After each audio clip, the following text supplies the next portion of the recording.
നമസ്കാരം, എല്ലാ പ്രേക്ഷകരെയും ഇന്നത്തെ സിനിമയിലേക്ക് സ്വാഗതം ചെയ്യുന്നു. സ്കൂൾ ഡയറി എന്ന ഏറ്റവും പുതിയ ചലച്ചിത്രത്തിൻ്റെ വിശേഷങ്ങളാണ് ഈ ആഴ്ച നമ്മൾ പങ്കുവെക്കുന്നത്. 3 അതിഥികളാണുള്ളത്. ഇന്ന് സിനിമയിൽ പങ്കെടുക്കുവാൻ വേണ്ടി സംവിധായകനായ ഹജാ മൊയ്നു, പ്രധാന വേഷം ചെയ്ത ആൻ്റണി, അതിനൊപ്പം പ്രധാന ഒരു നായിക വേഷം ചെയ്ത ദിയ, മൂവരെയും സ്വാഗതം ചെയ്യുന്നു ഇന്നത്തെ സിനിമയിലേക്ക്. സ്കൂൾ ഡയറി, സ്കൂൾ കാലം തൊട്ടേ നമ്മൾ ഡയറി എഴുത്ത് പതിവാക്കിയ പല മനുഷ്യരുണ്ടാവും അല്ലേ? അപ്പം ഒരുപക്ഷെ സ്കൂൾ ഡയറി എന്ന് പറഞ്ഞാൽ ഡയറി തുറന്നു നോക്കുന്ന ക്യാമ്പസ് കാലഘട്ടം കഴിഞ്ഞ് ഒരു കൗമാരപ്രായമൊക്കെ കഴിഞ്ഞ് നിൽക്കുന്ന സമയത്തായിരിക്കും. അതിന് മുമ്പേ ഡയറി എഴുതി ശീലിക്കുന്നവരുണ്ടാവും സ്കൂൾ തലങ്ങളിൽ മുതൽ. എത്തരത്തിൽ ആണ് ഈ ഡയറിയിൽ പറയാൻ ഉദ്ദേശിക്കുന്ന കഥ? താങ്കൾ തന്നെയാണ് രചന ചെയ്തിരിക്കുന്നത്. ഈ പറഞ്ഞ പോലെ ഒരു ഡയറി അല്ലേ നമ്മുടെ സബ്ജക്റ്റ് എന്ന് പറയുന്നത്. ശരിക്കും ഡയറിയെ ബേസ് ചെയ്ത് തന്നെയാണ്. സ്കൂൾ ഡയറി സാധാരണ നമുക്ക് ക്ലാസ് ഡയറി ഉണ്ടാവും എല്ലാ കുട്ടികൾക്കും. പക്ഷേ ഇത് ഇന്നത്തെ സമൂഹം, അതായത് ഇന്നത്തെ സ്കൂൾ കുട്ടികളായാലും നമ്മുടെ മക്കളായാലും നേരിടുന്ന പ്രശ്നങ്ങളുണ്ട്. ഇപ്പോൾ ഒരു കുട്ടിക്ക് പഠിക്കാൻ ബുദ്ധിമുട്ടുള്ള കുട്ടിയുണ്ടാവും, ചിലപ്പോൾ ചില അസുഖങ്ങൾ വന്നിട്ട് ചികിത്സിക്കാൻ ബുദ്ധിമുട്ടുള്ള കുട്ടികളുണ്ടാവും, വീട്ടിലെ പ്രശ്നങ്ങളുണ്ടാവും. അപ്പോൾ ഇത്തരത്തിൽ ഒരുപാട് പ്രശ്നങ്ങളെ സമ്മർദ്ദത്തിൽ കുറേ കുട്ടികൾ പഠിക്കുന്നുണ്ട്. അപ്പോൾ ഇവരുടെ പ്രയാസങ്ങൾ എങ്ങനെ കൈകാര്യം ചെയ്യണമെന്ന് ഈ സ്കൂളിൽ തന്നെ ലീഡർ അച്ചു എന്ന് പറഞ്ഞ സെൻട്രൽ ക്യാരക്ടറിന് ഒരു കുട്ടിയുണ്ട്, ബാമ ഒരു നമ്മുടെ കൂടെ ഉള്ള കുട്ടിയെ ചെയ്തിരിക്കുന്നത്. അപ്പോൾ ഇവരുടെ 5 സുഹൃത്തുക്കളാണ് ഈ ബാമ, ദിയ, വിസ്മയ, അനക, മമിത, ഇങ്ങനെ 5 പേരാണ് ഈ ക്യാരക്ടർ ചെയ്തിരിക്കുന്നത്. ഇവർ ചേർന്നുകൊണ്ട് ഒരു സ്കൂളിലത്തേക്ക് കൊണ്ട് ഒരു ഡയറി, സ്കൂളിലെ കുട്ടികളുടെ പ്രശ്നങ്ങൾ അത് മറ്റുള്ളവരെ അറിയാൻ പാടില്ല, അങ്ങനത്തെ രീതിയിൽ അവർ കുട്ടികൾ അവരുടെ പ്രശ്നങ്ങൾ ഡയറിയിൽ എഴുതുന്നു. അതിന് പരിഹാരം ടീച്ചേഴ്സും ഇവർ കാണുന്നു. അതിനിടയിലൂടെ സംഭവിച്ചു പോകുന്ന കുറേ ഇന്നത്തെ സമൂഹത്തിന് ആവശ്യമായ നല്ല കുറേ മെസ്സേജുകൾ, അത് ഒരു ഓഫ് ബീറ്റ് പോലെ അല്ലാതെ ശരിക്കും കൊമേഴ്സ്യലായിട്ട് എല്ലാവർക്കും ഇഷ്ടപ്പെടുന്ന രീതിയിൽ തന്നെയാണ്. നല്ല പാട്ടുകളും ഒക്കെ ആയിട്ട് ഒരു നല്ല ശരിക്കും ഒരു എൻ്റർടൈൻമെൻ്റ് ആയിട്ടാണ് ചെയ്തിട്ടുള്ളത്. അല്ല, ഈ ഒരു ഡയറി എഴുതുന്ന പലരും വിചാരിക്കും പെട്ടെന്ന് ഫ്ലാഷ് ബാക്കിലേക്ക് പോകുന്ന പഴയ കാര്യങ്ങൾ വെച്ചിട്ടുള്ള അല്ല, അപ്പോൾ നടക്കുന്ന അത് സ്പോട്ടിൽ നടക്കുന്ന കാര്യങ്ങൾ എഴുതുന്ന കുട്ടികളുടെ ഡയറിയിലുള്ള കഥകൾ. അല്ല, ഇത് ഇപ്പൊ ഇന്നത്തെ പ്രശ്നം. ഇന്നൊരു കുട്ടി രാവിലെ വന്നിട്ട് പെട്ടെന്ന് വന്നിട്ട് അവർക്ക് ഇന്ദ്രൻ സേട്ട്, നമ്മൾ ഇന്ദ്രൻ സേട്ട് ഇതിൽ വളരെ പ്രധാനപ്പെട്ട ഒരു ക്യാരക്ടറാണ് കുഞ്ഞുണ്ണി മാഷ് എന്ന് പറയും. പുള്ളിയുടെ കസ്റ്റഡിയിലാണ് ഈ ഡയറി. പുള്ളി ഇവിടുത്തെ ഓൾ ഇൻ ഓൾ ആണ്. പിയൂണാണോ അല്ലെങ്കിൽ ഏത് സെക്ഷനാണോ ചോദിച്ചാൽ പറയാൻ പറ്റത്തില്ല. അത് സ്കൂളിൽ ഒരു ഓൾ ഇൻ ഓൾ ആയിട്ട് ഒരു വ്യക്തിയാണ് ഈ കുഞ്ഞുണ്ണി എന്ന് പറയുന്നത്. പുള്ളിയുടെ കസ്റ്റഡിയിലാണ് ഈ ഡയറി. അപ്പോൾ കുട്ടികൾ എന്തെങ്കിലും പ്രശ്നം ഉണ്ടെങ്കിൽ കുഞ്ഞുണ്ണി ഒന്ന് കാണുന്നു, ഈ ഡയറിയിൽ ഇത് എഴുതുന്നു. അത് ചിലപ്പോൾ അറിയാമല്ലോ ഇന്നത്തെ കുട്ടികൾ നേരിടുന്ന പ്രശ്നങ്ങളൊക്കെ അതിനകത്ത് വരാം. അത് ബുദ്ധിപൂർവ്വം ഇവർ കൈകാര്യം ചെയ്യുന്നു. വളരെ വേറെ ആർക്കും ദോഷകരമാവാത്ത രീതിയിൽ വളരെ പോസിറ്റീവായിട്ട് അവരത് കൈകാര്യം ചെയ്യുന്നു. ശരിക്കും പറഞ്ഞാൽ ഇതൊരു മറ്റുള്ള സ്കൂളുകൾക്കും നമ്മളെ തലമുറയ്ക്കൊക്കെ കുറച്ച് മാതൃകയാകുമെന്നൊരു പ്രതീക്ഷ ഞങ്ങൾക്കുണ്ട്. കാര്യം വെച്ചാൽ ഇന്നത്തെ വിഷ്വൽ മീഡിയ ആണല്ലോ. ഇപ്പം നമ്മൾ ദൃശ്യം സിനിമയെ പറഞ്ഞതുപോലെ ദൃശ്യമാണല്ലോ കുട്ടികളുടെ മനസ്സിൽ കിടക്കുന്നത്. സിനിമയിലൂടെ പറഞ്ഞാൽ അതാണ് ഇത്തരത്തിലുള്ള രചനയിലേക്ക് എത്തി. അതെ, നല്ലൊരു സിനിമ അല്ല, വെറുതെ ഒരു നേരം പോക്കിനോ അല്ലെങ്കിൽ എന്തെങ്കിലും ചെയ്തുകൊണ്ട് ഒരു സിനിമ അല്ല. നല്ല എല്ലാവർക്കും ഇഷ്ടപ്പെടുന്ന രീതിയിൽ ചെയ്തു എന്നാണ് ഞങ്ങളുടെ വിശ്വാസം. കൗമാരപ്രണയവും ഒക്കെ വരുന്നുണ്ടോ ഇതിനകത്തല്ല? അതായത് പ്രണയം ഉണ്ടോ എന്ന് ചോദിച്ചാലുണ്ട്, കോമഡി ഉണ്ടോന്ന് ചോദിച്ചാലുണ്ട്, പിന്നെ ഫാമിലി പ്രണയം കാണുമല്ലോ. എല്ലാം ഒത്തിണങ്ങിയ ഒരു സംഭവം. കുസൃതികളാണ് മെയിൻ ആയിട്ട് വരുന്നത്. ഫ്രണ്ട്ഷിപ്പാണ് ശരിക്കും. ഫ്രണ്ട്ഷിപ്പ് എന്താണെന്നുള്ളത് അതിൽ ഇണക്കങ്ങളും പിണക്കങ്ങളും തമാശകളും അതിലേക്ക് സീരിയസ്നെസ്സിൽ പോകുന്ന കാര്യങ്ങളൊക്കെ ഉണ്ട്. ദിയ മറ്റൊരു നായിക കഥാപാത്രത്തെ അവതരിപ്പിച്ചു. എന്താണ് ദിയയുടെ കഥാപാത്രം? ഞാൻ 5 നായികമാരിൽ ഒരാളായിട്ടാണ് അഭിനയിക്കുന്നത്. എൻ്റെ ക്യാരക്ടർ നെയിമും ദിയ എന്നാണ്. അതെൻ്റെ ഒരു വലിയ ഭാഗ്യമാണ്. സംവിധായകൻ അങ്ങനെ തന്നെ കൊടുത്തുവല്ലേ ദിയ എന്ന് തന്നെ? എൻ്റെ ഫസ്റ്റ് ഫിലിമാണ് സ്കൂൾ ഡയറി. എങ്ങനെയുണ്ട് സ്കൂൾ ഡയറിയിലെ അനുഭവങ്ങൾ? ഭയങ്കര നല്ലൊരു അനുഭവമായിരുന്നു. അപ്പോൾ ആദ്യമൊക്കെ കുറച്ച് നെർവസ്നെസ് ഉണ്ടായിരുന്നു എങ്ങനെയാണ് ചെയ്യുന്നതെന്ന്. പക്ഷേ സാറ് ഭയങ്കര സപ്പോർട്ടായിരുന്നു. എല്ലാം നന്നായിട്ടുണ്ടായിരുന്നു. ആ ക്യാരക്ടറിനെ എങ്ങനെ ഉൾക്കൊള്ളാൻ പറ്റി? ക്യാരക്ടർ ഞാനിപ്പം ഒരു 12th സ്റ്റാൻഡേർഡിലാണ് പഠിക്കുന്നത്. അപ്പോൾ പിന്നെ കുഴപ്പമില്ല, ഒരുപാട് സെയിം സംഭവങ്ങളാണ് നടന്നത്. കുഴപ്പമില്ല. ആദ്യ ചിത്രം എന്ന രീതിയിൽ ഒരു സംവിധായകൻ ഹജാ മൊയ്നു പറഞ്ഞ പ്രകാരം അഭിനയിക്കാൻ പറ്റിയ ഒരു ടെൻഷൻ ഉണ്ടായിരുന്നു. എന്താണ് ടെൻഷൻ? ഒബ്വിയസ്ലി ഉണ്ടായിരുന്നു. പക്ഷെ സാറ് ആ ടെൻഷനൊക്കെ നമ്മൾ വിടണം, എന്നിട്ട് ക്യാരക്ടർ ഇങ്ങനെയാണ് ചെയ്യേണ്ടതെന്നൊക്കെ പറഞ്ഞു തന്നപ്പോഴത്തേക്കും വാസ് ഈസി. ഓക്കെ, പിന്നെ എല്ലാം സമപ്രായക്കാരാണല്ലോ, ലെവലിൽ ടെൻഷനില്ല. ആൻ്റണി, എങ്ങനെ ഉണ്ടായിരുന്നു ആദ്യത്തെ അഭിനയം? വളരെയേറെ നല്ലൊരു എക്സ്പീരിയൻസ് ആയിരുന്നു. കാരണം ഞാനും മലയാളത്തിൽ, തമിഴ് ഫസ്റ്റ് ഞാൻ ചെയ്തത്, മലയാളത്തിൽ ഫസ്റ്റ് ഫിലിം സ്കൂൾ ഡയറിയാണ്. അത് ഹാജിക്കാരുടെ കൂടെ ചെയ്യാൻ കഴിഞ്ഞത് വളരെ നന്നായി. കാരണം ഹാജിക്ക നമ്മൾ വളരെ ഫ്രണ്ട്ലി ആയിട്ട് നമുക്ക് ഓരോ കാര്യങ്ങൾ പറഞ്ഞ് മനസ്സിലാക്കി തരുന്നുണ്ടായിരുന്നു. അതുകൊണ്ട് നമുക്ക് വളരെ എളുപ്പമായിരുന്നു. ഇപ്പോൾ പ്രൊഡ്യൂസർ അൻവർ ആയാലും ശരി, നമ്മൾ ഫ്രണ്ട്ലി ആയിരുന്നു. എല്ലാവരും നല്ല ഒരു ഞങ്ങൾ സ്റ്റുഡൻസും ഡയറക്ടറും പ്രൊഡ്യൂസറും എല്ലാവരും കൂടി നല്ല അടിച്ചുപൊളിയായിരുന്നു. ഞങ്ങളൊരു ലൊക്കേഷൻ എന്ന് പറഞ്ഞു കഴിഞ്ഞാൽ തകർത്തു. സത്യം പറഞ്ഞാൽ ഞങ്ങൾ സ്കൂൾ ലൈഫിലേക്ക് കടന്നു പോയി തിരിച്ചു കിട്ടിയ പോലെ ഒരു ഫീൽ ആയിരുന്നു. കാരണം നമുക്കൊരു ഡയറക്ടർ എന്ന നിലയിൽ നമുക്ക് പേടിച്ച് മാറി നിൽക്കേണ്ട ഒരു അവസ്ഥ വന്നിരുന്നില്ല. ഇക്ക നമ്മുടെ അടുത്ത് വളരെ സോഫ്റ്റ് ആയിട്ട് വളരെ നന്നായിട്ട് നമ്മുടെ കൂടെ, എനിക്ക് തോന്നുന്നു ചില സമയത്ത് ചില സീനൊക്കെ എടുക്കുമ്പോൾ ഇക്ക തന്നെ ഞങ്ങളുടെ കൂടെ +2 വിദ്യാർത്ഥിയായിട്ടുണ്ടോ തോന്നിപ്പോകും. അതുപോലെ ഞങ്ങൾ ബിഹേവ് ചെയ്ത് നമുക്ക് കുറേ ഈസിയായി. വിദ്യാർത്ഥികളുടെ പൾസറിഞ്ഞ് സംവിധാനം. അതെ അതെ, തീർച്ചയായിട്ടും. കാരണം നമുക്ക് വളരെയേറെ ഹെൽപ്ഫുള്ളായി. കാരണം ഞങ്ങൾ പലരും പുതിയ ആൾക്കാരാണ് ഇതിൽ കൂടുതലും ആർട്ടിസ്റ്റുകൾ, മെയിൻ ആയിട്ടുള്ള ആർട്ടിസ്റ്റുകൾ. പിന്നെ ക്യാരക്ടേഴ്സൊക്കെയാണ് മെയിൻ ആർട്ടിസ്റ്റുകളുള്ളത്. അപ്പോൾ മെയിൻ ആർട്ടിസ്റ്റുകൾ ഞങ്ങൾ 5 നായികമാരും അതിൽ സപ്പോർട്ട് ചെയ്യുന്ന 4 ചെക്കന്മാരിൽ ഒരു മെയിൻ ക്യാരക്ടർ ഞാൻ ചെയ്തിരുന്നത്. അപ്പോൾ അതിൽ എൻ്റെ ക്യാരക്ടറിൻ്റെ പേര് സുരേഷ് എന്നാണ്. പക്ഷേ ഇവരൊക്കെ എന്നെ വിളിക്കുന്ന പേര് കിങ്ങിണി മൂപ്പൻ എന്നാണ്. കാരണം എന്ന് വെച്ചാൽ ഈ ക്യാരക്ടർ 8ാം ക്ലാസ്സിലും 9ാം ക്ലാസ്സിലും 10ാം ക്ലാസ്സിലും +1 തോറ്റ് +2 പയ്യനാണ്. അപ്പോൾ അതിന് കഥയ്ക്കയിൽ പറയുന്നുണ്ട് കിങ്ങിണിന്ന് മൂപ്പന്ന് വരാനുള്ള പേരിനുള്ള കാരണം സ്റ്റോറി പറയുന്നുണ്ട്. കോമഡി, കുറച്ച് കോമഡി ആയിട്ടുള്ള ഒരു ക്യാരക്ടറാണ് ചെയ്തിട്ടുള്ളത്. ആദ്യ ചിത്രം തന്നെ കോമഡിയിൽ, തമിഴ് ചിത്രം ചെയ്തു. തമിഴിലൊരു പോലീസ് ഓഫീസറായിട്ട്. അത് രണ്ടും വ്യത്യസ്തമായ കഥാപാത്രമാണല്ലോ. അതുപോലെ തന്നെ ഈ ചിത്രത്തെ കുറിച്ച് വേറെ ന്യൂസ് കേട്ടത് MG ശ്രീകുമാർ സംഗീത സംവിധാനം, അദ്ദേഹം പാടുന്നു, അദ്ദേഹത്തിനെ പാടി അഭിനയിക്കുന്നു. അല്ല, എനിക്ക് ശ്രീയേട്ടൻ എന്ന് പറഞ്ഞാൽ ഞങ്ങളുടെ ഇതിൻ്റെ ഒരു ബേസ് എന്ന് പറയാം. എന്നുവെച്ചാൽ ഈ പടം സ്റ്റാർട്ടിങ് മുതൽ ഞങ്ങളോടൊപ്പം വളരെ ഒരു സഹോദരനെ പോലെ, അല്ലെങ്കിൽ ഒരു ഗുരുതുല്യനെന്നൊക്കെ പറഞ്ഞാൽ അതിലൊരു നമുക്ക് പറയാൻ അഭിമാനമുള്ളൂ. കാര്യം വെച്ചാൽ പുള്ളി ഇന്ന് വിളിച്ചാൽ പോലും ഞങ്ങൾക്ക് വളരെ പോസിറ്റീവായിട്ടാണ് ഞങ്ങൾക്ക് ഓരോ കാര്യങ്ങൾ ചെയ്തു തന്നിട്ടുണ്ട്. അധികം ഇതിൽ സ്വരാക്ഷരങ്ങളിൽ ഞാൻ എഴുതിയൊരു പാട്ടുണ്ട്, ആ മുതൽ അം വരെ. അതിൽ അമ്മയെക്കുറിച്ചൊരു പാട്ടാണ്. അത് ഒത്തിരി യൂട്യൂബിലൊക്കെ ഒത്തിരി പേര് കണ്ടു. ഇനിയിപ്പോൾ ഞങ്ങൾ ചാനൽസിലൊക്കെ ഇനിയാണ് കൊടുക്കുന്നത്. അപ്പോൾ അത് മലയാളത്തിൽ ആദ്യമാണ് സ്വരാക്ഷരങ്ങളൊരു പാട്ട്, അമ്മയെക്കുറിച്ചൊരു ഗാനം ആദ്യം മലയാളത്തിൽ അല്ല, എനിക്ക് തോന്നുന്നു ഒരു ഭാഷയിൽ അങ്ങനെ ഇല്ലെന്നാണ് ശ്രീയേട്ടൻ പറഞ്ഞത്. നമ്മുടെ അക്ഷരമാലയിലൊരു പാട്ട്, അത് MG ഏട്ടൻ തന്നെ സംഗീതം ചെയ്തു, പുള്ളി തന്നെ അത് ആലപിച്ചു, പുള്ളി തന്നെ അഭിനയിച്ചു. പുള്ളി ഞങ്ങൾ ഗസ്റ്റായിട്ട് കൊണ്ടുപോയി സ്കൂളിൽ. പുള്ളി പടത്തിൽ അഭിനയിച്ചിട്ടുണ്ട്, ഒരു സീനിലും ഉണ്ട്, ഈ ഒരു പാട്ടിലും ഉണ്ട്. സീൻ കഴിഞ്ഞിട്ടാണ് ഈ പാട്ടിലേക്ക്. പക്ഷെ പുള്ളി അത് അസാധ്യമായിട്ട് ഇത് 3ഉം ചെയ്തു എന്നുള്ളതാണ് ഞങ്ങൾ ഏറ്റവും വലിയൊരു ഭാഗ്യമാണ്. ഞങ്ങളുടെ ഒരു ഹൈലൈറ്റ് എന്ന് പറയുന്നത് ഈ പാട്ട് തന്നെ. എത്ര ഗാനങ്ങളുണ്ട്? 4 സോങ് ഉണ്ട്. അതിൽ 3 സോങ് എഴുതിയ ഞാനാണ്. പിന്നെ ഒരു സോങ് ബദരി ആമച്ചൽ എന്ന് പറഞ്ഞിട്ടൊരു കുട്ടിയുണ്ട്, ഒരു പാവപ്പെട്ട കുട്ടിയാണ്.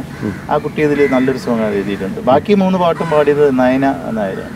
പിന്നെ വേറെ 2 പാട്ട് ഞാൻ എഴുതിയത് പ്രാസത്തിലാണ് ചെയ്തിട്ടുള്ളത്. ഒന്ന് നമ്മുടെ കേരളപ്പിറവിയെ കുറിച്ചൊരു ഗാനം, മാ എന്ന അക്ഷരത്തിൽ തുടങ്ങുന്നത്. പിന്നെ ഈ അല്ലല്ലോ എന്ന് പറഞ്ഞിട്ട് ഈ 5 പെൺകുട്ടികളെയും ഇൻട്രൊഡക്ഷൻ ചെയ്യുന്ന ഒരു പാട്ടുണ്ട്. ഇവർ ഇൻട്രൊഡ്യൂസ് ചെയ്യുന്ന ഒരു നല്ലൊരു രസകരമായിട്ടൊരു കോറിയോഗ്രാഫൊക്കെ ചെയ്തൊരു പാട്ടുണ്ട്. അത് ആ എന്ന അക്ഷരത്തിൽ തുടങ്ങണം. പ്രാസത്തിലുള്ള, പ്രാസം എന്ന് പറയുമ്പോൾ അറിയത്തില്ല, അതേ ഒരു പാട്ടേ അങ്ങനെ മലയാളത്തിൽ ഉള്ളൂ. മറ്റേ കൽപ്പാന്ത കാലത്തോളം ഒരു പാട്ടേ ഉള്ളൂ. ഇതിനകത്ത് 2 പാട്ടുണ്ട്. ഏതായാലും പാട്ടുകളിലൂടെ സ്കൂൾ ഡയറി നല്ല എല്ലാവർക്കും ഇഷ്ടപ്പെട്ടു. നമ്മൾ പറയുന്നതല്ല, പുറത്തുനിന്ന് നമുക്ക് കിട്ടും. അതാണല്ലോ ഏറ്റവും നല്ല റെസ്പോൺസ്. പറയുമല്ലോ, ദിയയ്ക്കും അന്നയ്ക്കും ഒക്കെ പാടി അഭിനയിക്കാനോ ഈ റൊമാൻസ് രംഗങ്ങളോ ഒക്കെ കിട്ടിയോ ഈ ഇത്രയും പാട്ടുകളിൽ? പാടി അഭിനയിച്ചിട്ടുണ്ട്, പക്ഷെ റൊമാൻസ് സീൻ ഇല്ല. അത് വല്ലാത്തൊരു ബുദ്ധിമുട്ടായി പോയി. കൂടുതൽ ഫ്രണ്ട്ഷിപ്പിനാണ് ഇമ്പോർട്ടന്റ്. എങ്ങനെ ഉണ്ടായിരുന്നു ലിപ്പ് കൊടുത്ത് ചെയ്തപ്പോൾ ഡാൻസ് സീക്വൻസ് ഒക്കെ? മലയാളം വാക്ക് എനിക്ക് പറയാൻ കുറച്ച് പ്രശ്നമുണ്ട്. കാരണം ഞാൻ ട്രിവാൻഡ്രത്ത് നിന്നാണെങ്കിലും ഞാൻ അഹമ്മദാബാദ് താമസിക്കുന്നത്. അപ്പൊ ഈ പ്രാസം ഒപ്പിച്ചൊക്കെ അല്ല, അത് ചെയ്തു കേട്ടോ, നന്നായിട്ട് ചെയ്തു അല്ലേ, അവരെ കൊണ്ട് നന്നായിട്ട് പണിയെടുപ്പിച്ചു ചെയ്തു. പക്ഷെ നമുക്ക് അവർക്ക് താല്പര്യമുണ്ട്. വരുന്ന ആർട്ടിസ്റ്റിന്റെ താല്പര്യമാണ് നമ്മുടെ ഇഷ്ടം. ഞാനൊരു ഡയറക്ടർ എന്ന് പറയുമ്പോൾ ഇപ്പോൾ ഓപ്പോസിറ്റ് നിൽക്കുന്ന ആൾ ചെയ്യാൻ താല്പര്യമുള്ള ആളാണെങ്കിൽ നമുക്ക് സന്തോഷമുള്ളൂ. പക്ഷെ ഒരാളെ തല്ലിപ്പഴിപ്പിക്കാൻ പറ്റത്തില്ല. പക്ഷേ എനിക്ക് കിട്ടിയ എല്ലാ പേരും അവർ തയ്യാറായിരുന്നു, നന്നായിട്ട് ചെയ്യണമെന്ന് ആഗ്രഹമുള്ളൂ. അതുകൊണ്ട് ഞാൻ വിജയിച്ചു. എല്ലാവരും നന്നായിട്ട് ചെയ്തു. ലവ് ലാൻഡ് എന്ന ചിത്രം സംവിധാനം ചെയ്തു, അതിനോടൊപ്പം കുപ്പികളുടെ സ്ക്രിപ്റ്റ് എഴുതി അല്ലേ? ഞാൻ കുറേ വർക്ക് ചെയ്തു. വെച്ചാൽ ലവ് ലാൻഡ് ഞാൻ തന്നെ, ഇതുപോലെ ഞാൻ തന്നെയാണ് ലിറിക്സും. സുരവി ലക്ഷ്മി ആദ്യമായിട്ട് നായികയായിട്ട് എൻ്റെ ആ സിനിമയിലാണ്. അപ്പോൾ ആ സിനിമ തിരുവനന്തപുരത്താണ്. അത് കൈരളി ശ്രീയിലായിട്ട് 28 ദിവസം അവിടെ വെച്ചിട്ട് നമുക്ക് പ്രോഗ്രാമൊക്കെ ഉണ്ടായിരുന്നു, ഫംഗ്ഷനൊക്കെ ഉണ്ടായിരുന്നു. അതിനുശേഷമാണ് ഞാൻ സ്കൂൾ ഡയറി ചെയ്തത്. പിന്നെ കുപ്പിവളയുടെ ഡയലോഗ്സ് ഞാൻ പിന്നെ ഓക്സിജൻ എന്ന് പറഞ്ഞൊരു പടം ചെയ്തിട്ടുണ്ട്. ഷൂട്ട് ഇതുവരെ ആയിട്ടില്ല. പിന്നെ ഇപ്പോൾ രാജേഷ് അടൂർ എന്ന് പറഞ്ഞിട്ട് ഈ ഹാപ്പി വെഡ്ഡിങ്സിൻ്റെ ഒക്കെ chief associate director Rajesh film ഞാനാണ് സ്ക്രിപ്റ്റ് ചെയ്യുന്നത്. പുള്ളി അതിൻ്റെ ഒരു തിരക്കിലാണ്. ഫുൾ ത്രൂ ഔട്ട് കോമഡി വരും. മറ്റുള്ള താരങ്ങളായിരിക്കാം സിനിമയിൽ പുതുമുഖ താരങ്ങൾ ഒഴിച്ചു നിർത്തിയാൽ? പുതുമുഖങ്ങളല്ലാതെ ഒഴിച്ചു നിർത്തി കഴിഞ്ഞാൽ ചെമ്പിൽ അശോകൻ, ഇന്ദ്രൻ ചേട്ടൻ നമുക്ക് അഭിമാനം. ഇന്ദ്രൻ ചേട്ടൻ, ബാലാജി എൻ്റെ 10-15 വർഷത്തെ സുഹൃത്താണ് ബാലാജി. ഞങ്ങൾ ഫീൽഡ് വരുമ്പോഴും ഉള്ള ബന്ധം. പിന്നെ റീന ബഷീർ, അങ്ങനെ മോഹൻ ഐരൂർ, അവരൊക്കെയാണ് ഇപ്പോൾ പ്രശസ്തരായിട്ട് അറിയപ്പെടുന്ന ആർട്ടിസ്റ്റ്. ബാക്കിയെല്ലാം ഓക്കെ. അപ്പം സ്കൂൾ ഡയറി കഴിഞ്ഞിട്ട് ഇപ്പോൾ കണ്ണാടി ചെയ്തു, പിന്നെ വേറൊരു ചിത്രം കൂടി ചെയ്തു അല്ലേ? ചെയ്യാൻ പോകുന്നു. ഏതായാലും സ്കൂൾ ഡയറി എന്ന ചിത്രം പ്രേക്ഷകരെ ഏറ്റെടുക്കട്ടെ. ഒപ്പം തന്നെ സംവിധായകൻ ഹാജാമനുവിൻ്റെ ഈ ഒരു സംരംഭവും അതുപോലെ ആൻ്റണിയുടെ അരങ്ങേറ്റവും അതുപോലെ ദിയയുടെ അരങ്ങേറ്റ ചിത്രവുമൊക്കെ. ആൻ്റണി ഇതിനു മുമ്പ് ഒരു തമിഴ് മൂവി ചെയ്തിരുന്നു, എങ്കിലും ഒരു ഹാസ്യതാരം എന്ന രീതിയിലുള്ള അരങ്ങേറ്റം. അതുപോലെ ദിയയുടെ മൂവിയും. എല്ലാ തരത്തിലും കുട്ടികളും എല്ലാ മാതാപിതാക്കളും ചെന്ന് തിയേറ്ററിൽ ചെന്ന് കാണട്ടെ അല്ലേ? എല്ലാവിധ ആശംസകളും ഇന്ന് സിനിമയിൽ വന്നതിനും പങ്കുകൊണ്ടതിനും. പ്രത്യേകിച്ച് ഞങ്ങളുടെ പ്രേക്ഷകരോട് എന്താ പറയാനുള്ളത്? പ്രേക്ഷകരോട് പറയാനുള്ള ഈ സിനിമ എന്ന് പറഞ്ഞാൽ ഞങ്ങൾ എല്ലാവരും പുതിയ ആൾക്കാരാണ്. എൻ്റെ രണ്ടാമത്തെ സിനിമ എന്ന് പറഞ്ഞാൽ രണ്ടാമത്തെ സിനിമയാണെങ്കിലും ഓരോ വ്യക്തിക്കും ഓരോ സിനിമയും അവരുടെ ആദ്യത്തെ സിനിമ പോലെ തന്നെയാണ്. പക്ഷേ ഈ സിനിമ വെറും ഒരു നേരം പോക്കിനോ തമാശയ്ക്കോ വേണ്ടി ഞങ്ങൾ ചെയ്ത ഒരു സിനിമയല്ല. ഇന്നത്തെ സമൂഹത്തിൽ നടക്കുന്ന സംഭവങ്ങൾ മിക്കവാറും ഒരുപാട് സിനിമകളിൽ വരുന്നുണ്ട്. കഥകളായിട്ടും കവിതകൾ ഒക്കെ വരുന്നുണ്ടെങ്കിലും ഇത് കുട്ടികൾക്ക് പ്രചോദനം, അതായത് എങ്ങനെ അതിനെ നമുക്ക് അത് കടന്നു പോവാം, അതിനെ നമ്മൾ മറികടന്ന് പോകാമെന്ന് പറയുമല്ലോ. അപ്പോൾ അതിനെ തരണം ചെയ്ത് എങ്ങനെ പോകാമെന്ന് കുറച്ചൊക്കെ നമുക്കൊരു ബോധവൽക്കരണം പോലെ ഒത്തിരി കാര്യങ്ങൾ ഇതിനകത്ത് ചെയ്തിട്ടുണ്ട്. ഇപ്പോൾ നമ്മുടെ ഈ പരിസ്ഥിതി പ്രശ്നമായാലും, പെൺകുട്ടികൾ നേരിടുന്ന പ്രശ്നമായാലും, ഈവൻ നമ്മുടെ ഹെൽമെറ്റ് പ്രശ്നമായാലും, ഒത്തിരി പച്ചക്കറി ഇന്നത്തെ ഈ അങ്ങനത്തെ പ്രശ്നങ്ങൾ ഒത്തിരി കൈകാര്യം ചെയ്യുന്ന, എന്നാൽ രസകരമായിട്ട് എല്ലാവർക്കും ഇഷ്ടപ്പെടുന്ന രീതിയിൽ മാതാപിതാക്കൾക്കും കുട്ടികൾക്കും ടീച്ചേഴ്സിനും ഒക്കെ കണ്ട് ഇഷ്ടപ്പെടുന്ന രീതിയിൽ ചെയ്ത ഒരു സിനിമയാണെന്നാണ് ഞങ്ങളുടെ വിശ്വാസം. എല്ലാവരും തിയേറ്ററിൽ പോയി ഈ സിനിമ കണ്ട് ഞങ്ങളെ ഈ ഒരു കൊച്ചു ടീമിനെ ഞങ്ങളെ എല്ലാവരെയും അനുഗ്രഹിക്കണം എന്നൊരു ആഗ്രഹമുണ്ട്. പിന്നെ ഇതിൻ്റെ എടുത്തു പറയാനുള്ളത്, ഇതിൻ്റെ എല്ലാത്തിനും ഞങ്ങൾക്ക് നേതൃത്വം തന്ന പ്രൊഡ്യൂസർ അൻവർ സാദ്. പുള്ളിയുടെ ഒരു ശരിക്കും ആഗ്രഹമാണ് ഈ സിനിമ ഉണ്ടാവാൻ തന്നെ കാരണം. പുള്ളിയാണ് ഇതിന് മുന്നിട്ടിറങ്ങിയത്, എന്നെ ഈ ചുമതല ഏൽപ്പിക്കും. അത് വിജയിപ്പിച്ചു, അല്ലെങ്കിൽ അത് അവസാന നിമിഷം വരെ കൊണ്ടെത്തിക്കാൻ പറ്റി എന്നുള്ളതാണ് ഞങ്ങളുടെ ഏറ്റവും വലിയ വിജയം. പിന്നെ ഒപ്പം നിന്ന ക്യാമറാമാൻ GK നന്ദകുമാർ, കഴിഞ്ഞ പടത്തിലും അദ്ദേഹമായിരുന്നു. അതുപോലെ മറ്റെല്ലാ ടെക്നീഷ്യൻസിനും എനിക്ക് ഒരുപാട് നന്ദിയുണ്ട്. എല്ലാവർക്കും നന്ദി, നമസ്കാരം. ഞങ്ങളുടെ ഈ ചെറിയ സിനിമ വലിയ വിജയമാക്കി തരേണ്ടത് നിങ്ങൾ പ്രേക്ഷകരാണ്. ഞങ്ങളെ എല്ലാവരും കൈനീട്ടി സ്വീകരിക്കുന്നുള്ള പൂർണ്ണ വിശ്വാസം നമുക്കുണ്ട്. അത് നിങ്ങൾക്ക് എല്ലാവർക്കും ഇഷ്ടപ്പെടുന്നു പ്രതീക്ഷിക്കുന്നു. തീർച്ചയായിട്ടും തിയേറ്ററിൽ പോയി പടം കാണണം, വിജയിപ്പിക്കണം. താങ്ക്സ്. സ്കൂൾ ഡയറി എൻ്റെ ഫസ്റ്റ് ഫിലിമാണ്. നിങ്ങളെല്ലാവരും പോയി കാണണം, സപ്പോർട്ട് ചെയ്യണം. ഈ മൂവി ഫ്രണ്ട്ഷിപ്പിന് ഭയങ്കര ഇമ്പോർട്ടൻസ് കൊടുത്തിട്ടുള്ളൊരു മൂവിയാണ്. നിങ്ങളെല്ലാവരും പോയി കണ്ട് സപ്പോർട്ട് ചെയ്യണം. Thank you.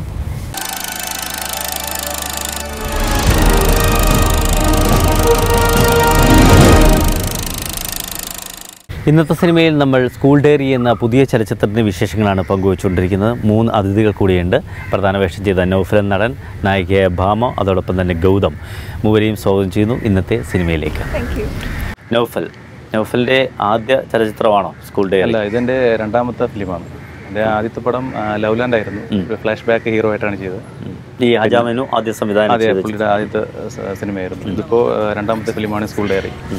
ഇതിലൊരു അധ്യാപകൻ്റെ വേഷമാണ്. ക്യാരക്ടറിൻ്റെ പേര് ലാലു എന്നാണ്. അത്യാവശ്യം നല്ല കുറച്ച് എന്താ പറയുക, നമ്മളെ സൗമ്യനായ അധ്യാപകനാണോ? അത്യാവശ്യം കുഴപ്പമില്ലാത്ത അധ്യാപകനാണ്. അല്പം പഞ്ചാരയൊക്കെയുള്ള അധ്യാപകനാണോ? ഇല്ലില്ല, അങ്ങനത്തെ ക്യാരക്ടറൊന്നും അല്ല. അത്യാവശ്യം എന്താ പറയുക, നമ്മളെ കുട്ടികൾക്ക് കുറച്ച് നല്ല കാര്യങ്ങളൊക്കെ ഉപദേശിച്ചു കൊടുക്കുക, കുറച്ച് മാതൃകാപരമായ കാര്യങ്ങളൊക്കെ നടത്തി കൊണ്ടുപോകുന്നൊരു അധ്യാപകനാണ്. ഞാനാദ്യം വിചാരിച്ചത് എല്ലാവരും കൗമാരപ്രായക്കാരുടെ കഥ +2 സ്റ്റുഡൻസിൻ്റെ സ്കൂൾ ഡയറി എന്ന് പറയുമ്പോൾ അവരുടെ കഥ പറഞ്ഞപ്പോൾ നൗഫലും +2 ആക്കിയോ വിചാരിച്ചു. വലിയ പ്രായം തോന്നില്ല, എങ്കിൽ തന്നെ കുറച്ച് നല്ല എന്താ പറയുക, നല്ലൊരു മെസ്സേജുള്ള സിനിമയാണ്.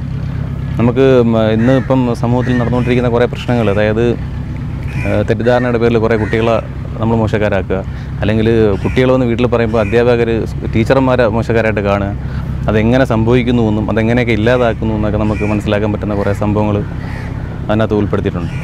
അത്യാവശ്യം അങ്ങനെ നല്ല കുറേ മെസ്സേജസ് ചെയ്തിട്ടുണ്ട് അതിനകത്ത്. ഭാമയുടെ ആദ്യ ചിത്രമാണോ? അല്ല, ഇതെൻ്റെ സെക്കൻഡ് ഫിലിമാണ്. ആദ്യത്തെ ഫിലിം നിദ്രാടനമാണ്. അതിലെനിക്കൊരു ചെറിയ ക്യാരക്ടറായിരുന്നു. അപ്പോൾ ഇതാണ് ഞാൻ ആദ്യമായിട്ട് ഹീറോയിനായി ചെയ്ത ഫിലിം.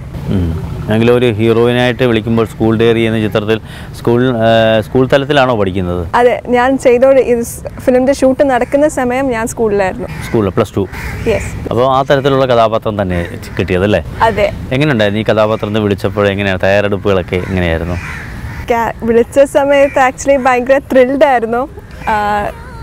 ഹീറോയിനായിട്ടൊരു ഫിലിമിൽ കിട്ടുക എന്ന് പറഞ്ഞപ്പോൾ, അതും സാറിനെ പോലത്തെ ഒരു നല്ല പേഴ്സണാലിറ്റി ആവുന്ന സമയത്ത് അത്രയും എക്സൈറ്റ്മെൻറ്റും കൂടി ഉണ്ടായിരുന്നു. അപ്പോൾ അത് കഴിഞ്ഞ് പിന്നെ സാറിന് മീറ്റ് ചെയ്ത സ്റ്റോറി ഡിസ്കഷൻ എല്ലാം കഴിഞ്ഞ സമയത്ത് ഫിക്സലായ ടൈം ഞാൻ ക്യാരക്ടറിനെ കുറിച്ച് സ്റ്റഡി ചെയ്യാൻ തുടങ്ങി. അപ്പം ക്യാരക്ടർ ഭയങ്കര bold and smart enough. And അപ്പം ആ ക്യാരക്ടർ നോക്കിയപ്പോൾ ഞാൻ വിചാരിച്ചത് സ്കൂളിൽ ഇതേപോലൊക്കെ തന്നെ ചെയ്യാന്ന്. ബട്ട് അപ്പോഴത്തേക്ക് ബോൾഡാണ് ബോൾഡെല്ലാം തന്നെയാണ്. കുഴപ്പമില്ല, പ്രത്യേകിച്ച് അഭിനയിക്കേണ്ടി വന്നില്ല.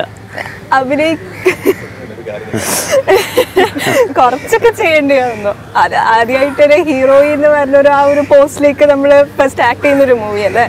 അപ്പം അതിൻ്റെതായ കുറച്ച് എന്താ പറയുക ഇൻസെക്യൂർഡ് ആയിരുന്നു. എല്ലാവരും ഫ്രണ്ട്ലി ഒക്കെ തന്നെയായിരുന്നു. ബട്ട് ആൾക്കാരെന്നെ കാണുമ്പോൾ ഞാൻ അവരുടെ മുന്നിൽ കൊടുക്കുന്നത് എങ്ങനെയായിരിക്കും അവർ എടുക്കുക, ആ ഒരു ചെറിയ ടെൻഷൻ അങ്ങനെയൊക്കെ ഉണ്ടായിരുന്നു. ഹീറോസ് അല്ലല്ല, ഇവരൊക്കെ ഹീറോസ് ആണ്. എന്നാലും വേറൊരു സ്പെഷ്യൽ ഹീറോ പേര് നമുക്ക് ആർക്കും അങ്ങനെ ഇല്ല. ഫുൾ പറഞ്ഞ സ്റ്റോറി പറഞ്ഞ പോലെ. അതെ, ഞങ്ങൾ നേരത്തെ സംവിധാനം ഞാൻ ചോദിച്ചോളൂ, റൊമാൻസ് ഒക്കെ പ്രാധാന്യം കാണുമല്ലോ? +2 അത്യാവശ്യം ഉണ്ട്. അപ്പോൾ സോങ് സീക്വൻസ് ഉണ്ടായിരുന്നു? സോങ് സീക്വൻസ് ഇല്ല, അങ്ങനെ ഉണ്ടായിരുന്നില്ല. അങ്ങനെ അത് വല്ലാത്തൊരു ഇതായിപ്പോയല്ലേ? ലിപ്പ് അനുസരിച്ച് റൊമാൻറ്റിക് കുറച്ച് അടുത്ത പടത്തിൽ അത് ചെയ്യാൻ നമുക്ക് അല്ലേ? ഗൗതം, എങ്ങനെ ഉണ്ടായിരുന്നു ആദ്യത്തെ അനുഭവം? അടിപൊളി ഒരു അനുഭവം തന്നെയായിരുന്നു. അജയ്ക്ക അത് നമ്മളെ വിളിക്കുമ്പോൾ ഭയങ്കര എക്സൈറ്റഡ് ആയിരുന്നു. ഈ ക്യാരക്ടർ കിട്ടിയപ്പോൾ ഒരു ടെൻഷനും കാര്യങ്ങളൊക്കെ ഉണ്ടായിരുന്നു. എന്താണ് ഈ കഥാപാത്രത്തിൻ്റെ പേര്? ശ്രീകുട്ടൻ എന്നാണ്. ശ്രീകുട്ടൻ എന്താണ് വഷളത്തരമൊക്കെ ഉള്ളൊരു ചെറിയ രീതിയിൽ അങ്ങനെ ഉണ്ട്. വില്ലത്തരമൊക്കെ ഉള്ള ഒരു ചെറിയ വില്ലത്തരം. എങ്ങനെയുണ്ടായിരുന്നു ക്യാരക്ടർ കൈകാര്യം ചെയ്തപ്പോൾ? ഡയറക്ടർ എങ്ങനെയാണ് പറഞ്ഞു തന്നെ ഇതെങ്ങനെ ചെയ്യണമെന്ന് പറഞ്ഞു? സ്വന്തം ഇഷ്ടത്തിന് ഗൗതം ചെയ്യുകയായിരുന്നു? അല്ല, ഇക്ക പറഞ്ഞു തരുമായിരുന്നു. കുറേ തെറ്റും ഇതൊക്കെ വന്നിട്ടുണ്ട്.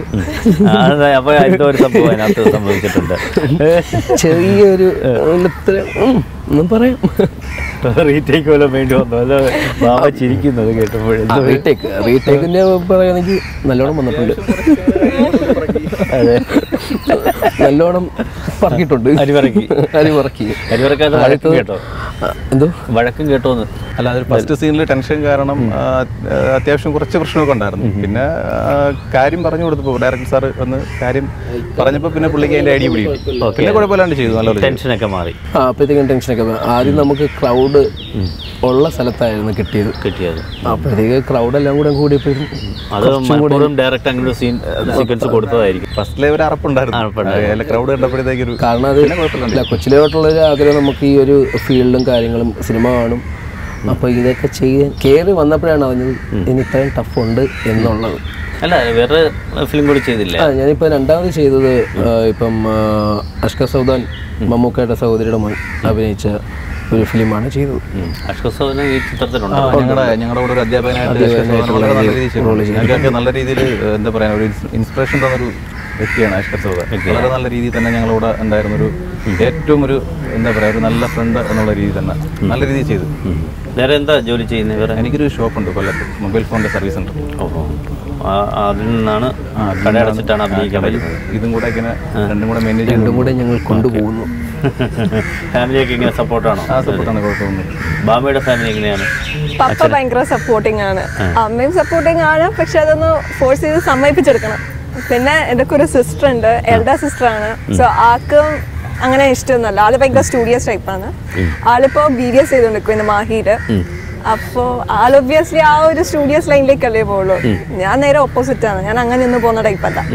അപ്പോൾ പപ്പയാണ് കൂടുതൽ സപ്പോർട്ടിങ് ചെയ്യുന്നത്. ഇപ്പം എന്ത് റോള് വന്നാലും എല്ലാവരും ഫസ്റ്റ് സംസാരിക്കുന്നത് പപ്പയോടാണ്. എന്നിട്ട് പപ്പയുടെ അടുത്ത് ചോദിക്കും, നിനക്കത് ഇഷ്ടമാണെങ്കിൽ നീ ചെയ്തോ, he will be there with me, that's what he says. So പപ്പയാണ് എൻ്റെ വീട്ടിൽ ഏറ്റവും എന്നെ സപ്പോർട്ട് ചെയ്യുന്നത്. അല്ല, ഭാമിക്ക് പഠിക്കുമ്പോഴേ ഇങ്ങനെ സ്കൂൾ തലത്തിലൊക്കെ സിനിമയിലേക്ക് വരണമെന്ന് ആഗ്രഹമുണ്ടായിരുന്നോ? ഞാൻ സത്യം പറഞ്ഞാൽ ഞാൻ UKG പഠിക്കുന്ന സമയത്താണ് സ്വപ്നക്കോട് റിലീസാവുന്നത്. ആ ടൈം തൊട്ട് ഞാൻ പൃഥ്വിരാജിന്റെ ഡൈ ഹാർട്ട് ഫാനാണ്. അപ്പോൾ ആളുടെ ഓരോ സോങ്സ് കാണുന്ന സമയത്ത് ഹായ് ഞാനിങ്ങനെ വന്നാൽ എങ്ങനെ ഉണ്ടാവും എന്നൊക്കെ ഞാൻ ആലോചിക്കായിരുന്നു. ബട്ട് അത് ആ ഒരു ഏജിന്റെ ഫാന്റസിയാന്ന് വിചാരിച്ച് മാത്രം തള്ളിക്കളയായത്. പിന്നെ ഞാൻ പഠിച്ചത് സൗദിയിലായിരുന്നു. അപ്പോൾ ഞാൻ ഇവിടെ വന്ന സമയത്ത് ഞാൻ ഓരോ കാസ്റ്റിംഗ് കോൾസിനൊക്കെ അപ്ലൈ ചെയ്യാൻ തുടങ്ങി. അപ്പം ചിലതിന് കിട്ടും, അപ്പം ചിലതിൻ്റെ ഓഡീഷന് കിട്ടിയാലും പോകാൻ പറ്റില്ല, അങ്ങനത്തെ കുറച്ച് സിറ്റുവേഷൻസ് ആയിരുന്നു. അപ്പം അങ്ങനെ ഇരിക്കുന്ന ടൈമായിരുന്നു സ്കൂൾ ഡയറി പ്രൊജക്റ്റ് വന്നത്. അങ്ങനെ അത് ചെയ്തു. അതിനുവേണ്ടി ഒരു നടിയാകണമെന്ന് ആഗ്രഹത്തെ ഡാൻസ് പഠിക്കുകയോ അങ്ങനെ ഞാൻ ഡാൻസ് പഠിച്ചിട്ടുണ്ട്. അപ്പോൾ പെർഫോം ചെയ്യാനുള്ള വേദികളൊക്കെ കിട്ടിയിട്ടുണ്ടോ? സിറ്റുവേഷൻസ് ഉണ്ടായിട്ടുണ്ട്. ബട്ട് എനിക്ക് പണ്ട് സ്റ്റേജ് ഫിയർ ഉണ്ടായതുകൊണ്ട് ക്ലാസിക്കൽ ഡാൻസിന് ഞാൻ പോയിട്ടില്ല. അല്ലാതെ സിനിമാറ്റിക് ഡാൻസെല്ലാം ഞാൻ ചെയ്യാറുണ്ട്. ക്ലാസിക്കൽ ഡാൻസ് പഠിച്ചു, സിനിമാറ്റിക് ഡാൻസ് ചെയ്യുന്നു. അങ്ങനെയല്ല, നൃത്ത പ്രാധാന്യമുള്ള സെൻട്രൽ ക്യാരക്ടർ കിട്ടുകയാണെങ്കിൽ ഡാൻസ് ഒന്നുകൂടി പഠിക്കും. എന്തായാലും ബേസ് എൻ്റെ കയ്യിലുണ്ടല്ലോ. സോ ആ ക്യാരക്ടറായി മാറാൻ വേണ്ടി എന്ത് ചെയ്യും? അങ്ങനെയുള്ളൊരു അംബിഷൻ ഉണ്ടല്ലേ, ഇങ്ങനെ ഒരു ക്യാരക്ടർ കിട്ടണമെന്നല്ലേ? ഗൗതം എങ്ങനെയാണ്? ഇനി അടുത്ത ഒരു പ്രോജക്റ്റ് കമ്മിറ്റ് ചെയ്തിട്ടുണ്ട്. അത് ഉടനടി സ്റ്റാർട്ട് ചെയ്യുമെന്നാണ് കരുതുന്നത്. മറ്റേ രണ്ടാമത്തെ ഫിലിം ഇപ്പം ചെയ്ത വള്ളിക്കെട്ട് എന്ന് പറഞ്ഞൊരു മൂവിയാണ്. അതിലൊരു ഗൗരവമുള്ള കഥാപാത്രമാണ്. അല്ല, കഥാപാത്രം എന്നല്ല, അതിനകത്തൊരു ജസ്റ്റ് ഒരു കുറച്ച് സീക്വൻസും ചെയ്തിട്ടുണ്ട്. പിന്നെ ഒരു ഫൈറ്റും ഒരു സോങ്ങും ചെയ്തിട്ടുണ്ട്.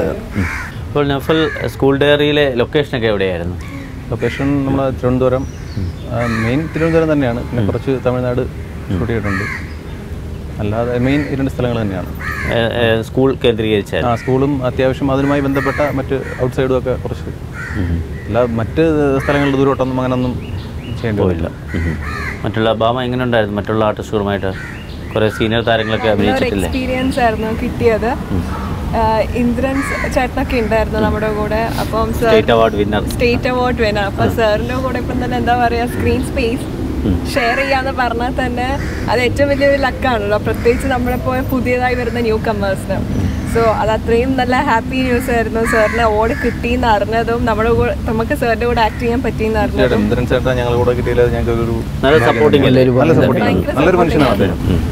എത്ര ടേക്ക് പോയാലൊന്നും ഒരിക്കലും വഴക്ക് പറയില്ല. അത് വന്ന് നമുക്ക് പറഞ്ഞുതരും, ഇങ്ങനെ ജസ്റ്റ് ഒന്ന് ചെയ്താൽ മതി, ടെൻഷൻ അടിക്കേണ്ട, അങ്ങനെയൊക്കെ സാർ വന്ന് പറഞ്ഞുതരും. അതുകൊണ്ട് നല്ലൊരു എക്സ്പീരിയൻസ് ആയിരുന്നു സാറിൻ്റെ കൂടെ വർക്ക് ചെയ്യുന്നത്. പുതിയ അവസരങ്ങൾ വന്നിട്ടുണ്ടോ? ഇപ്പോൾ ഒരു തമിഴ് ഫിലിമിൻ്റെ ഡിസ്കഷൻ നടക്കുകയാണ്. ഓൾമോസ്റ്റ് 90% ഓക്കെ ആയിട്ടുണ്ട്. ധനുഷിൻ്റെ ഫാദറായ കസ്തൂരി രാജ സാറിൻ്റെ ഫിലിമാണ്. സാറിൻ്റെ കമ്മിങ് ബാക്ക് ആണ് ആക്ച്വലി. സാർ ഇപ്പോൾ കുറേ കാലമായി ഫിലിമൊന്നും ചെയ്യുന്നുണ്ടായിരുന്നില്ല. അപ്പം അതാണിപ്പോൾ അപ്കമിങ് പ്രൊജക്ട്. നിദ്രാടനം അല്ലേ ചെയ്തത്? അതിലെ ക്യാരക്ടറും ഇതിലെ ക്യാരക്ടറും തമ്മിലുള്ള കമ്പയർ ചെയ്ത് എങ്ങനെ ഉണ്ടാവും? അതിനകത്ത് എന്താണെന്ന് വെച്ചാൽ എന്താ പറയുക, എന്താ പറയുക, ഒന്ന് പറഞ്ഞാൽ രണ്ടാമതൊരു കരയുന്ന ഒത്തിരി പാവം ടൈപ്പായിരുന്നു. അപ്പം അച്ഛനെന്ന് വെച്ചാൽ എപ്പോൾ കള്ളൊക്കെ വന്ന് അമ്മേനൊക്കെ അടിച്ച് ഷേപ്പാക്കുന്ന ടൈപ്പാണ്. അപ്പം ഞാൻ പറഞ്ഞാൽ അത് കണ്ടിങ്ങനെ കരഞ്ഞിരിക്കും, അങ്ങനത്തെ ഒരു ക്യാരക്ടർ. അപ്പോൾ ഇനിയും തമിഴ് പടം കഴിഞ്ഞ് ധാരാളം അവസരം വരും അല്ലേ എന്ന പ്രതീക്ഷയിലാണ്. നേരത്തെ പറഞ്ഞ പോലെ നൃത്ത പ്രാധാന്യമുള്ള വേഷം. ഇപ്പൊ ഈ പറഞ്ഞ പോലെ കസ്തൂരി രാജാ സാറിന്റെ ഫിലിം നൃത്ത പ്രാധാന്യമുള്ള സിനിമ തന്നെയാണ്. അതെ, നല്ല ബാനറാണല്ലോ. ഗൗതമിന്റെ പുതിയ പ്രൊജക്ട് ഏതാ? പുതിയതിപ്പം നടക്കുകയാണ്, ഡിസ്കഷൻ നടന്നുകൊണ്ടിരിക്കുകയാണ്. അടുത്ത മാസം സ്റ്റാർട്ട് ചെയ്യും എന്നാണ് കരുതുന്നത്. നോഫലിൻ്റെ പുതിയ പ്രൊജക്ട് ഏതൊക്കെയാണ്? പുതിയത് വേറൊന്നും കമ്മിറ്റ് ചെയ്തിട്ടില്ല. പൂർണ്ണമായി അഭിനയ രംഗത്തേക്ക് നിൽക്കണമെന്നാണോ? ആഗ്രഹമുണ്ട്, പക്ഷേ അതിന് വേണ്ടിയിട്ട് ഇതുവരെ ഇറങ്ങി തിരിച്ചിട്ട്. ഭാമ ഏതായാലും നൃത്ത പ്രാധാന്യ വേഷത്തിനെ കാത്തിരിക്കുകയാണ്, നർത്തകിയായിരിക്കണം. അപ്പം നിങ്ങളുടെ കാര്യം എങ്ങനെയാണെന്ന് അറിയുന്നത് ചോദിച്ചത്. ഷോപ്പുള്ളതുകൊണ്ട് ഷോപ്പിൽ അതങ്ങനെ നോക്കി കൊണ്ടുപോകുന്നുണ്ട്. പിന്നെ ഇതിനു വേണ്ടി അഭിനയിക്കാൻ വേണ്ടിയിട്ട് ഇറങ്ങി തിരിക്കാനോ അല്ലെങ്കിൽ ആരുടെങ്കിലും ഒരു ചാൻസ് ചോദിക്കാനോ അല്ലെങ്കിൽ അങ്ങനെയുള്ളൊരു സാഹചര്യം ഇതുവരെ ഒത്തു പോകാൻ പറ്റിയിട്ടില്ല. ആഗ്രഹമുണ്ട്, അഭിനയിക്കണമെന്ന് തന്നെയാണ് ആഗ്രഹം. ഏതായാലും സ്കൂൾ ഡയറി എന്ന ചിത്രത്തിന് എല്ലാവിധ ഭാവങ്ങളും കുട്ടികളുടെ കഥ എന്ന് മാത്രം തള്ളിക്കളയാനാവില്ല. ഒരുപാട് സന്ദേശം ഇവർ പറഞ്ഞ പോലെ തന്നെ ഉൾക്കൊണ്ടൊരു ചിത്രമാണ്. തിയേറ്ററിൽ എത്തുകയാണ്. എല്ലാ പ്രേക്ഷകരും, മാതാപിതാക്കളും കുട്ടികളും സ്കൂൾ ഡയറി ചെന്ന് കാണുക. ഈ പുതുമുഖ താരങ്ങളെ വിജയിപ്പിക്കുക. ഞങ്ങളുടെ ഇന്ന സിനിമയിൽ പങ്കുകൊള്ളതിനും വന്നതിനും വളരെയധികം നന്ദിയുണ്ട്. മൂവർക്കും പ്രത്യേകിച്ച് പ്രേക്ഷകരോടായിട്ട് എന്താണ് പറയാനുള്ളത്? ഈ വരുന്ന മെയ് 11 സ്കൂൾ ഡയറി എന്ന ഞങ്ങളുടെ ഫിലിം റിലീസാവുകയാണ്. തീർച്ചയായിട്ടും നിങ്ങളെല്ലാവരും തിയേറ്ററിൽ പോയി തന്നെ ഈ ഫിലിം കാണണം. സ്റ്റുഡൻസിനും ടീച്ചേഴ്സിനും പേരൻസിനും ഒക്കെ ജീവിതത്തിൽ പകർത്താൻ പറ്റിയ അല്ലെങ്കിൽ നമ്മുടെ സമൂഹത്തിന് ആവശ്യമായ ഒരുപാട് നല്ല കാര്യങ്ങൾ ഞങ്ങളതിൽ ഉൾപ്പെടുത്തിയിട്ടുണ്ട്. അപ്പോൾ അതുകൊണ്ട് തീർച്ചയായിട്ടും നിങ്ങളെല്ലാവരും തിയേറ്ററിൽ പോയി തന്നെ അത് കാണണം. ആ സിനിമ കണ്ട് സിനിമ വിജയിപ്പിക്കണം. ഞങ്ങളെപ്പോലെ വളർന്നു വരാൻ ആഗ്രഹിക്കുന്ന കലാകാരന്മാരെ നിങ്ങൾ പ്രോത്സാഹിപ്പിക്കണം. നൗഫ്ലിക്കയും എല്ലാം പറഞ്ഞതാണ് തന്നെ. സേവ് ദ ഡേറ്റ് 11-ാം തീയതിയാണ്, മെയ് 11-ന് ഞങ്ങളുടെ ഈ ഒരു സിനിമ എല്ലാവരുടെയും മുമ്പിലേക്ക് വരികയാണ്. എല്ലാവരും പോയി കാണുക. വിഷുവിന് ഞങ്ങൾ തരുന്ന ഒരു ചെറിയ ഗിഫ്റ്റാണ് നിങ്ങൾക്കുള്ളത്, പ്രത്യേകിച്ച് സ്റ്റുഡൻസിന്. So save the date May 11-നാണ് നമ്മുടെ ചെറിയ ഫിലിം റിലീസാവാൻ പോകുന്നത്. അപ്പം എല്ലാവരും കാണുക, സപ്പോർട്ട് ചെയ്യുക. ഈ സോഷ്യൽ അവെയർനെസ് ഇതിലെല്ലാത്തിനേക്കാളും ഉപരി ഫ്രണ്ട്ഷിപ്പ്, മോർ വാല്യൂ ടു ഫ്രണ്ട്ഷിപ്പാണ് ഫിലിം കൊടുത്തിട്ടുള്ളത്. സോ നമ്മുടെ പോലുള്ള ടീനേജേഴ്സിന് എല്ലാവരും പോയി കാണുക, സപ്പോർട്ട് ചെയ്യുക. Thank you so much and happy Vishu.